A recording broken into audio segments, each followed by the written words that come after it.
Listen, being Mexican-American is tough. Anglos jump all over you if you don't speak English perfectly. Mexicans jump all over you if you don't speak Spanish perfectly. We got to be twice as perfect as anybody else. Why are you laughing? What's so funny? Nothing. I'm serious. Our family has been here for centuries, and yet they treat us as if we just swam across the Rio Grande. I mean, we got to know about John Wayne and Pedro Infante. We got to know about Frank Sinatra and Agustin Lara. We got to know about Oprah and Christina.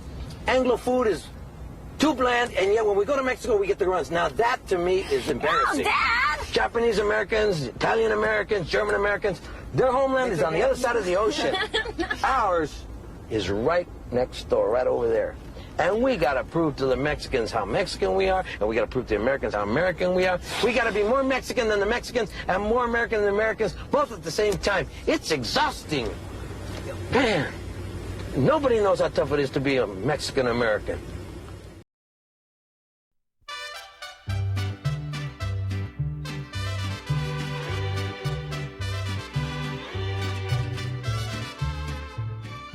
What does it mean to be Mexican American? Eating together at the dinner table, one of my family's most important routines, gave me the most insight into their culture.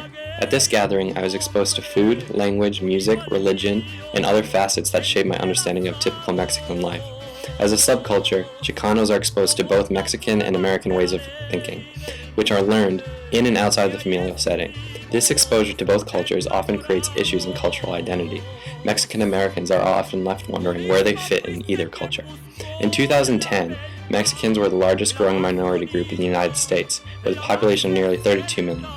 With such great numbers, the cultural identity of many Mexican American youth is constantly being questioned. What does it mean to be part of this group, and what do they take away? To answer this question, I've asked 3 young Mexican Americans about their own experiences and thoughts about their culture and identity.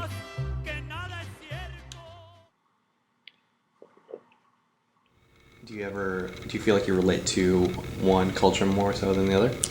I was definitely raised more by around my mom's side of the family, so I feel like I'm disassociated from like my Mexican heritage.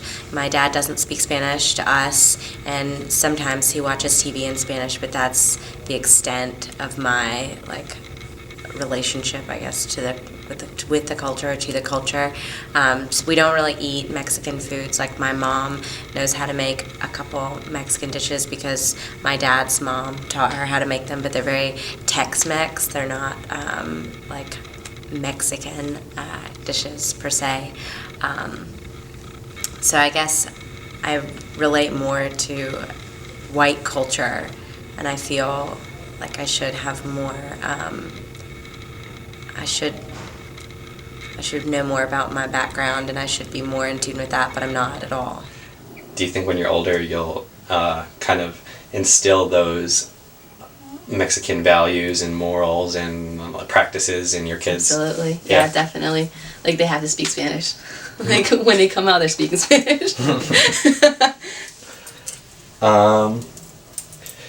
What does it mean for you to be Mexican American?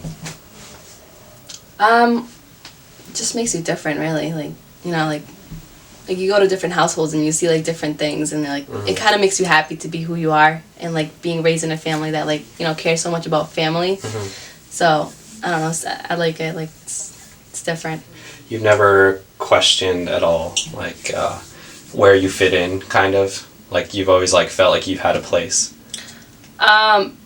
Now I feel it's like more comfortable because like, you know, like you can be who you are and be like comfortable with it, and like people like respect it, and like, but like when you were younger, like people would always judge you. You know what I mean? So like at that time, like it was like harder because like you had to like, you know, like you were kind of like an outsider if you weren't. You know what I mean? But like now it's like more common of people, so it's like you can actually be like comfortable and like you know what I mean? Yeah. Have I felt confused about I've felt confused about what I should feel, or what I should who I should be. Like, should I be making what my parents taught me, or like should I be learning how to cook Mexican food? Should I be talking more in Spanish? Like, I get confused about that. Like, who am I supposed to be? Or can I have both of those things in my life and have, like, a balance? What's your relationship with the Spanish language? Well, I would say that growing up, I knew that my dad used to speak Spanish. It was his first language. And I was really upset that I wasn't learning Spanish. I would ask him a lot to speak to me in Spanish because I was upset that, like, my sisters and I were losing that part of our culture and that opportunity.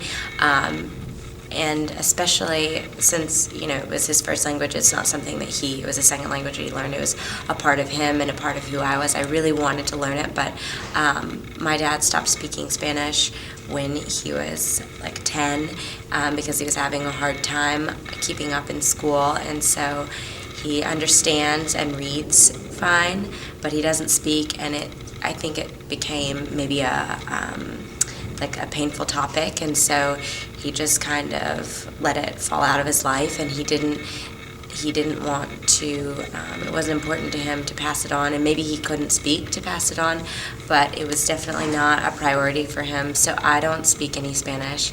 I don't really understand very much Spanish, and I'm kind of I get frustrated with myself that I don't know that, and it's embarrassing to me a little bit that I don't, and I feel like I feel very I feel very much like out of the loop, and I feel like I'm like fake or something because I don't speak Spanish and I don't understand it, and I can't really. I just feel like I'm like whitewashed because I don't know Spanish.